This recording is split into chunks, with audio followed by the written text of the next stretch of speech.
Hey everybody, I'm Mariquita Solis, Uncaged Heart Coaching, and I'm an Uncaged Heart Coach.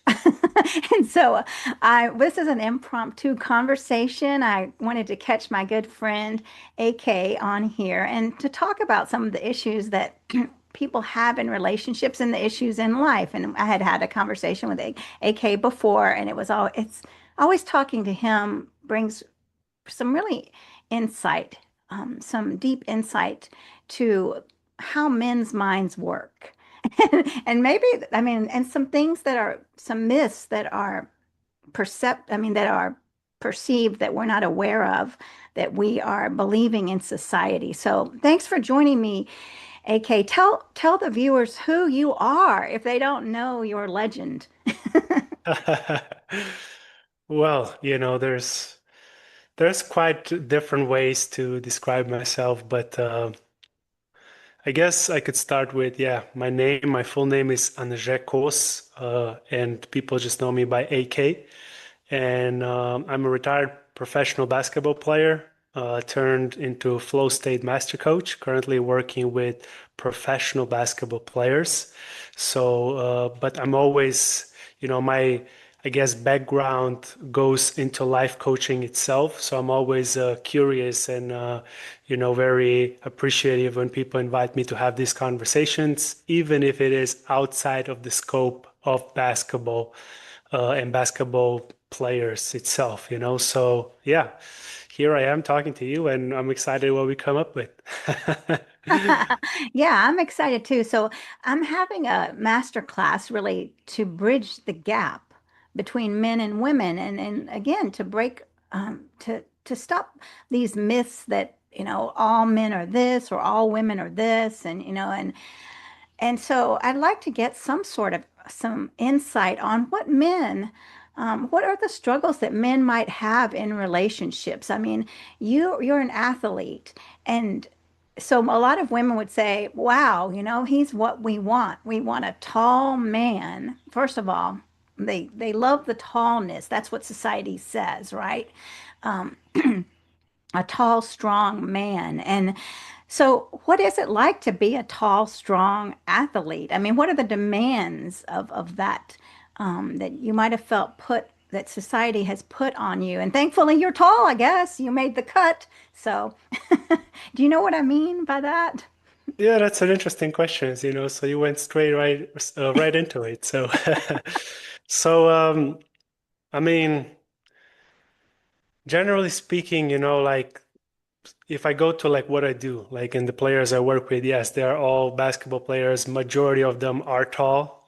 So I would say that, that is definitely something that I guess women prefer, but I mean, this is just one small piece of the puzzle. So just because you're tall, that doesn't mean that, you're good in relationships. I mean, I guess actually what came to me when you were asking me that was just this notion of get yourself involved in sports, not just basketball, but any sports whatsoever, because that builds so many different things that, prove to be of value in relationships. So, that's why I also cover not strictly like romantic relationship per se in my coaching sessions, but we definitely talk about relationships, because I mean, either it's romantic or not, if it's like player coach relationship or, friendships, whatever the case may be, the background of it, it's the same. So yeah, and when you're involved and when you discipline yourself and when you kind of commit your time to, team to kind of build those leadership roles and kind of put yourself in those leadership roles, like it builds your character to an extent where you are very much better in relationships, if I may express myself that way. Yes. Yeah, I see what you're saying because I grew up playing tennis, competitive tennis, and so I had to stay calm. I couldn't just be exploding. So, I mean, that really helped my character and being able to stay calm in relationships. So, but what about the basketball players that aren't respectful, right?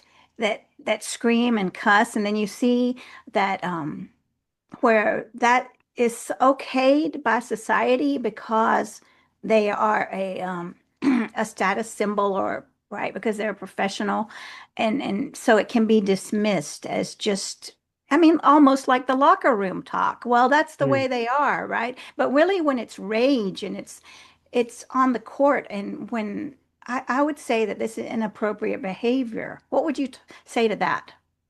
Yeah, like I actually just had this conversation the other day with my dad, and the thing is that once you are in this role as someone that people look up to, as an athlete or anything else, like any type of, I mean, other things, I guess, that you involve yourself in.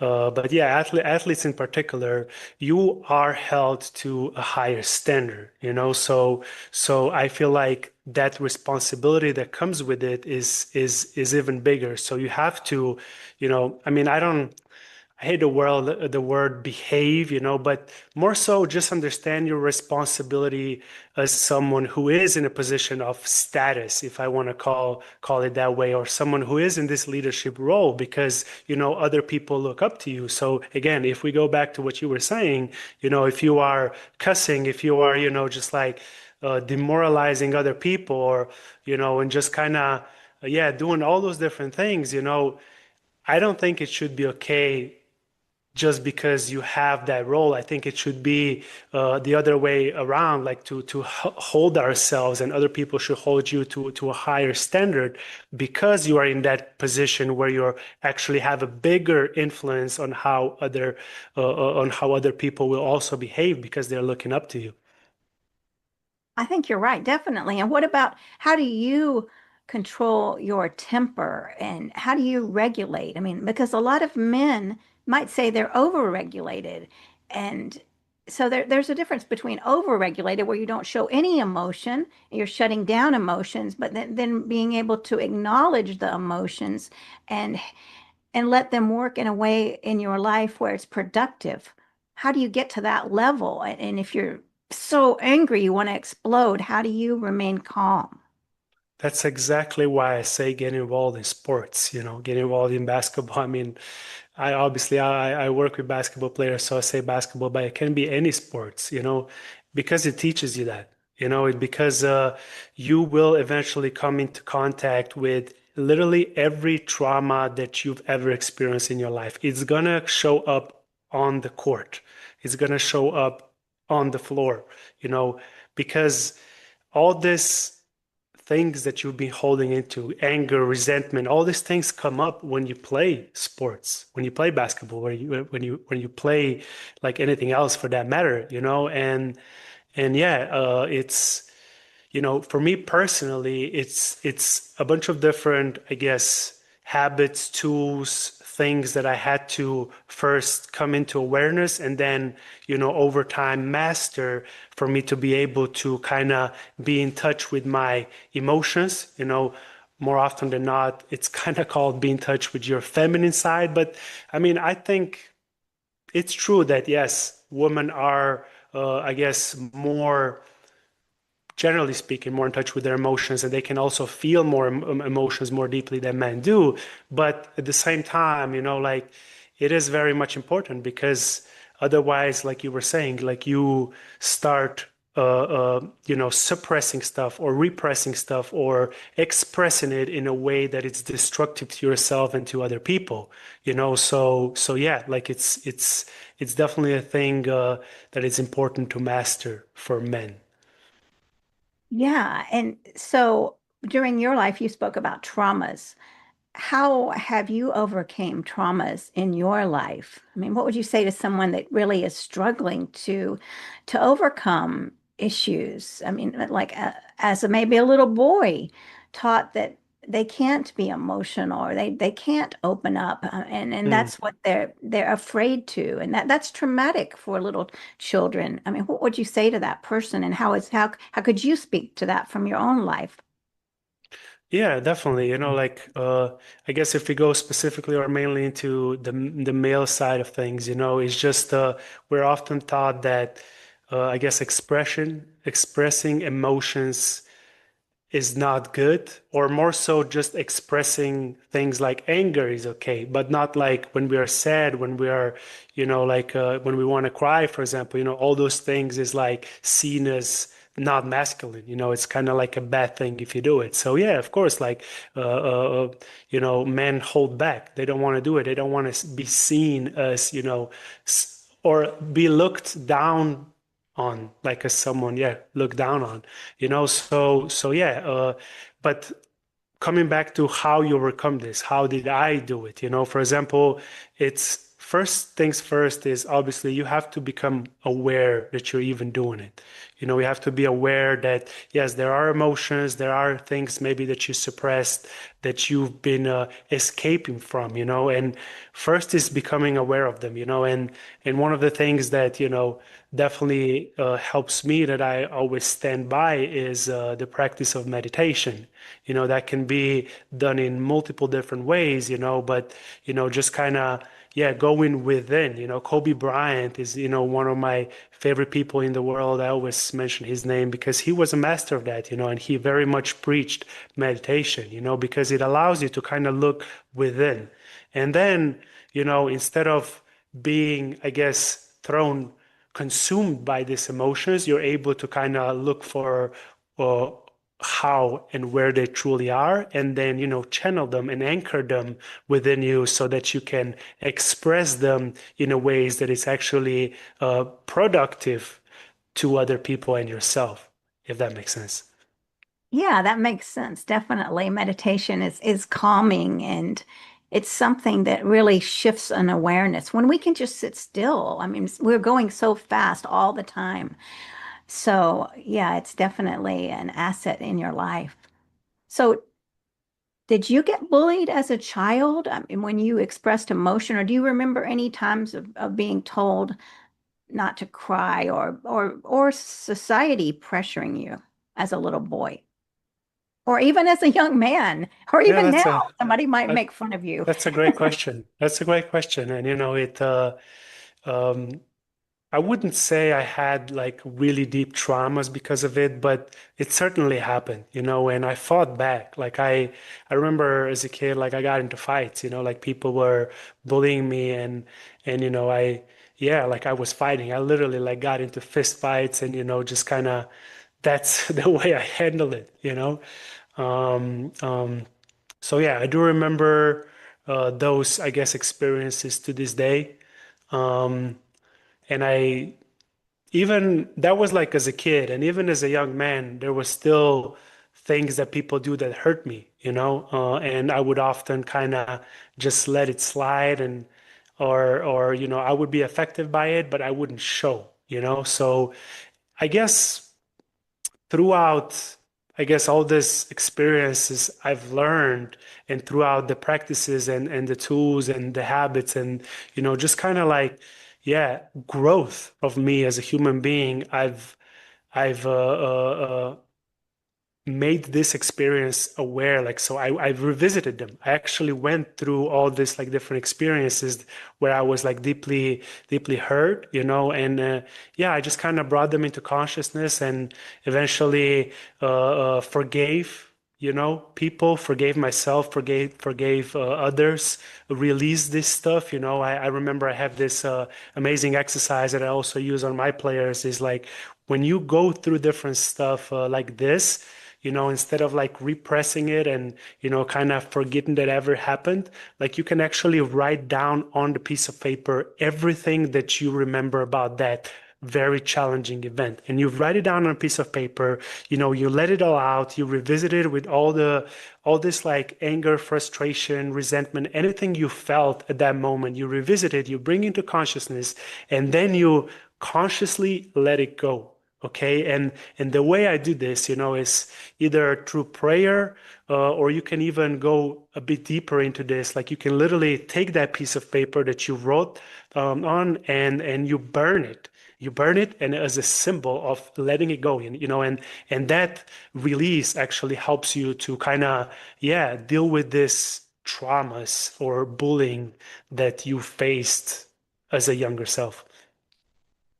Yeah, that's a great thing. The letting go is so important. And then the forgiveness, I mean, and that doesn't mean you okay the behavior. It means that you just move forward from it. And also to be able to have enough empathy to forgive. I think empathy is so important that when we can see in someone else's shoes, I mean, I think that's like one of the most important things in a relationship, to have that deep empathy, knowing that we are only human and we're doing the best we can and we all make mistakes. So so in conflict, so in how would you suggest, I mean, how do you resolve conflict, let's say in sports, and carry that into relationships? Like, how does that work? That's an awesome question, and you kind of just touched upon that because it comes from understanding compassion. I call this magic pill of compassion, empathy, understanding of another human being, love. I mean, love is basically the kind of connector when it comes to when I talk about when I mention this words, and again, like it's I actually, this is another exercise I have my players do, and it's kind of, there are ways, especially when it comes to sports, when it comes to basketball, there's a lot of ego, so there's a lot of conflict because people are competitive, so conflict is natural thing that comes up when you play basketball or any other sport, and that's why I say like go into sports so that you can actually come face with this stuff so that you are forced to resolve it,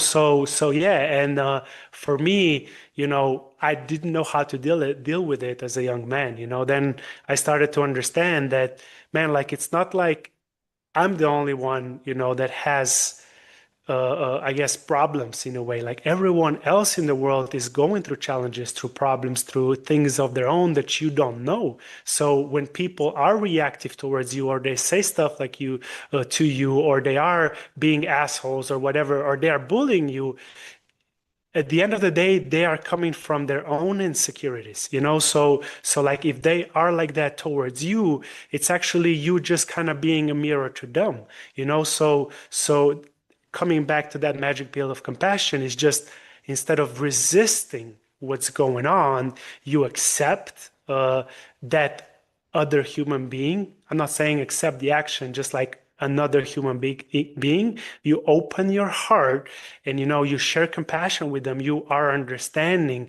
You don't close down and resist that human being because of what they're doing towards you, but you actually open your heart and share love with them. This is one of the hardest things that you do, but at the same time, the most rewarding, because my relationships, like for example, I remember with my coaches is literally, it turned the whole page from like black and white by just me doing that simple thing, and the energy that released was completely different because it came from love instead of resistance. And the relationship with that coach also transformed. So that is like, yeah, that is like that's why I say the magic pill of compassion, because it's just such a powerful thing in relationships. Yeah, we have to have compassion for others and to know that there will be conflicts. I mean, that we have to know conflicts are coming. So when you have established that solving conflicts in the basketball or sports scenario or any other scenarios of life, you can take it into your relationships. And I think that's one thing that a lot of times when people start dating, they don't ask their potential partners about, how do you resolve conflicts? I think we get so lost in like the tallness, or is he short, or is he this, or is he good looking, that we don't have those conversations that really, I mean, go deep. And so, what would you say are the most important things in relationships? If you were going to, I don't know if you're in a relationship now or not, but if you were going to look for a relationship, what would you be looking for in a partner? Well, besides, there has to be an attraction. That's of course very important. But besides that, attraction only takes you so far if your values are not aligned. So values is a big thing. And that comes with everything when it comes to family, when it comes to, like you said, like resolving conflict, when it comes to just kind of things, the careers, like where you want to stir the both, just like, yeah, spirituality, just kind of, um, you have to talk about this stuff essentially, not that just jump into a relationship and then 5 years or 2 years down the line, you're like, oh, we never talk about this stuff, so yeah, I mean, all those things are important. Especially you have to have this aligned values on, I guess, all aspects of your life. Yeah, I think so too. You have to have the same core values. So is spirituality important to you? Yeah, 100%. So what does that look like? It's just my relationship with God And where do you see God? everywhere, in myself, in others, and in everything that is around.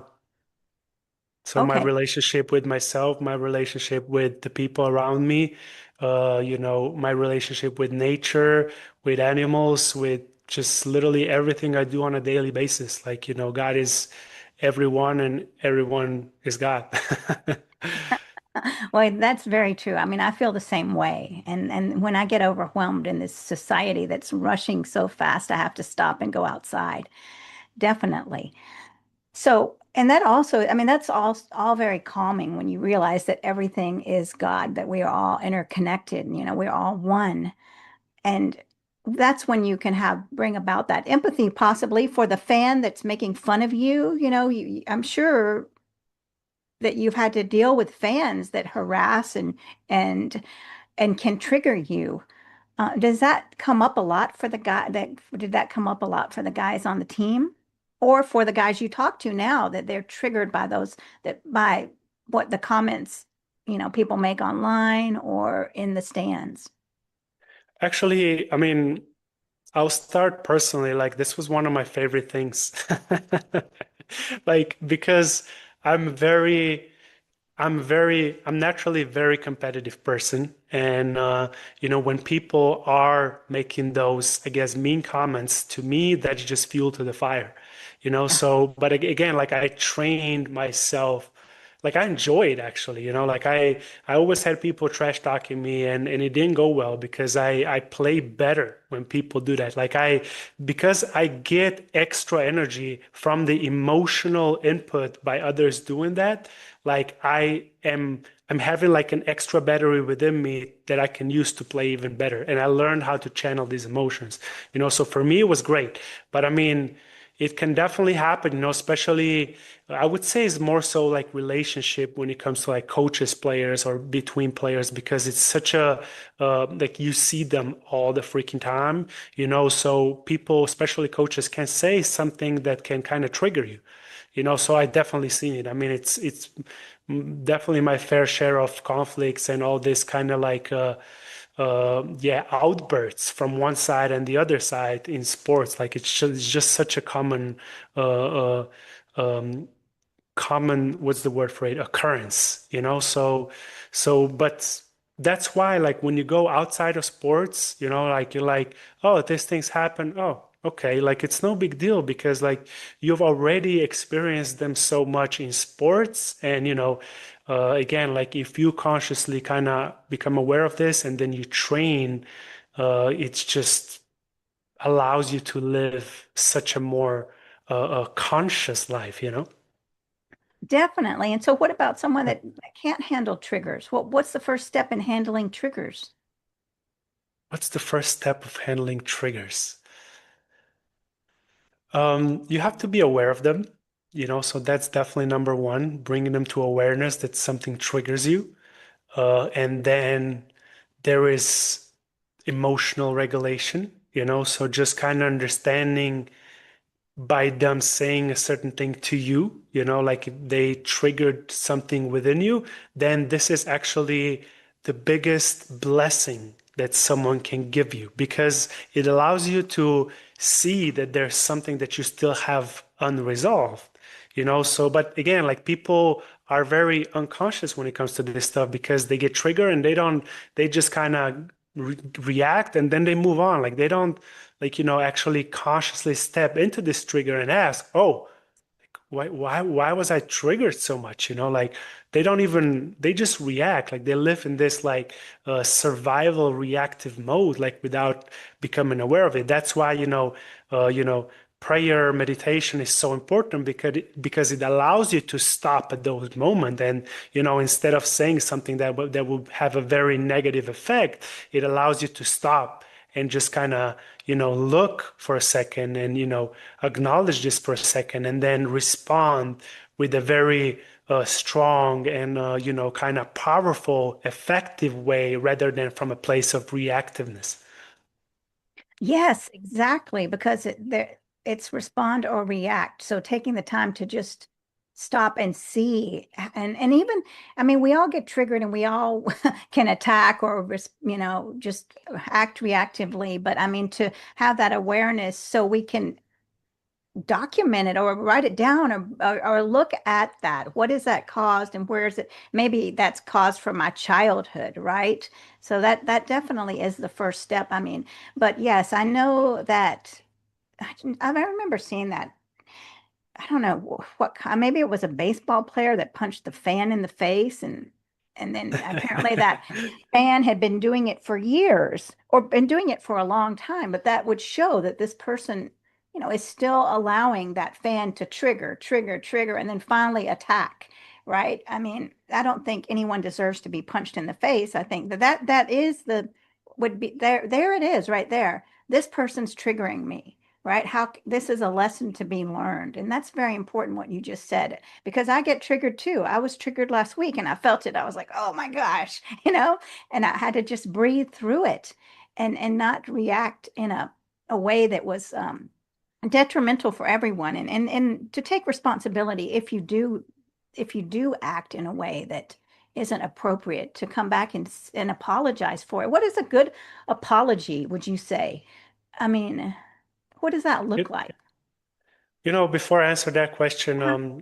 I really appreciate you saying what you just said, because at the end of the day, we are all on this growth of self-discovery, and again, like a conscious decision that you're going to actually do something about your life, that you're going to surround yourself with better people, surround yourself with better material, the things you consume, the books you read, the things you watch on TV or your phone, social medias, just kind of all those different things and consciously making a decision. Okay, I'm going to do, I don't know, something that's actually going to help me grow.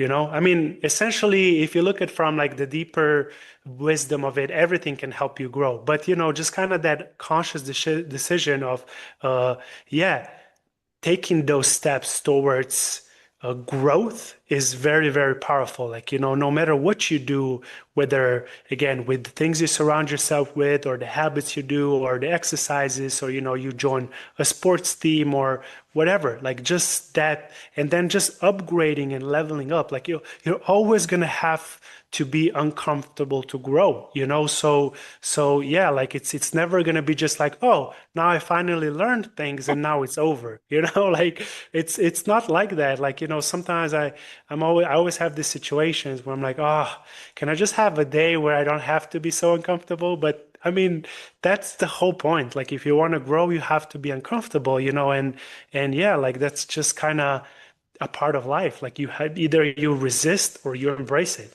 So, and people that do embrace it and consciously seek it, majority have a much higher quality of life. Very true, right? Yes. And then you do have to, like when you do mess up, then you have to suck it up and apologize, right? And that can be very challenging, especially for men, because men can be seen as weak to admit that you're wrong or that you did something wrong.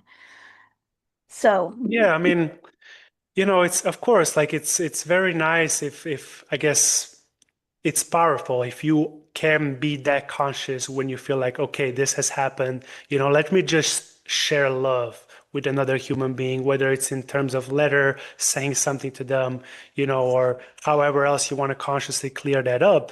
But also, it's our own responsibility to not be affected by what other people do, by other people's actions. Because at the end of the day, it's your life. And if you say, okay, that person did me wrong, and I'm waiting for an apology from them, that's actually not responsible from your end, because like you're not taking responsibility for yourself, and you're like blaming other people for what they did to you.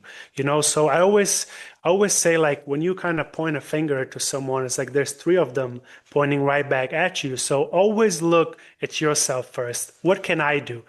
Yes, maybe they hurt me, whatever. How can I clear it up? Maybe I can pray for them. Maybe, I don't know, I just have to go for a workout, or whatever the case may be. It's like always look within first, and then, you know, outside.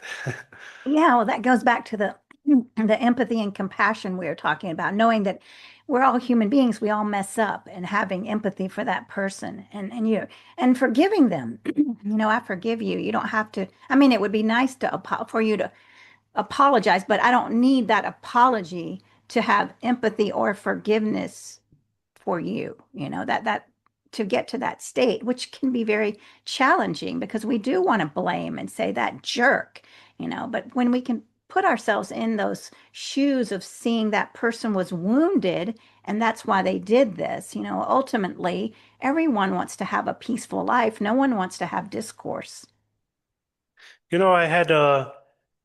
I was just watching a video the other day of this driver, who's like super in his zen. He's like super calm. And he has these videos where, like people actually, they drive by and they start honking and yelling and like showing fingers, and just being like, assholes, whatever the case may be, and he's in his car and, he just sometimes looks at them, or, he's just like so unbothered by the business and just continues his path in his zen. And one time, like, someone asked him that was driving with him, like, how can you just stay calm like that, and he was like, well, clearly he has a problem with something, so clearly he has a problem with something. And like, why would I let him disturb my peace? At the end of the day, if he is in a hurry and he wants to rush and he is like, then I'm just gonna let him go. And yeah, go on my way, bless him, don't mean no harm to him, no harm to him, and just kind of, yeah. And that takes like training, that takes like discipline, to be able to kind of live from that place where you are still wishing good to other people, even if they are like that towards you. And it was just like such a powerful reminder to me that, sometimes, yeah, like when people are like that, maybe, I don't know, maybe you just laugh it off or you just stay calm. It doesn't mean you don't feel that emotions where people attack you that way, but yeah, you just kind of emotionally regulate them. And that's like uh, an example of a powerful man, So yeah, I just thought I would share that. Yeah, well, I love that. So there's been I mean, a lot of great wisdom in this conversation. Where can people get a hold of you? And tell us who you coach. Yeah, so I coach men and women. I've been coaching men and women for a while now, but as of recently, as have been basketball player myself, I played for 20 years. I've kind of shifted into my focus on basketball players specifically, female and male. And from high school, like older years of high school, college, but generally speaking, pros, high level pros. And yeah, like my brand is called the Hoopers Awakening. So yeah, I'm literally all over social medias. And I also have a website that explains literally everything in steps of what I do and how I do it. But yeah, you can also find my name on social media. So Well, great. I hope that everybody checks that out, your website, and follows you because you have a lot. It's not just Well, this talks about how everything's interconnected. It's not just sports, it's all of life. Everything that's applicable to sports is going to translate into all the rest of life. I mean, this experience of growth, of being able to take on challenges, being able to regulate, self-regulate, to have compassion, to see things from other people's point of view, to be able to lead, but also to be able to follow. I mean, it's all part of basketball. And so this is an incredible wisdom. So I hope everybody will check out AK's website and reach out to him because he will share his perspective on sports and life and relationships. It's just thank you so much for coming and speaking to me again. And I know that we'll do it again in the future because there's always new developments. And we didn't even talk about a lot of the things we were going to talk about, but that's on the next conversation then. Yeah, thank you so much. I guess to kind of wrap it up here, I call myself a life coach for basketball players, So I am my background and my whole kind of certification and everything I've kind of done comes from spiritual life coaching. But yeah, I focus on those things that a lot of players forget, which is kind of that mental, emotional, spiritual side, spiritual elements of the game of basketball. So yeah, and it's been exciting journey, and I'm grateful for it. And Mariquita, thank you for having me. Well, thank you, AK, and thanks everyone for watching. This has been wonderful.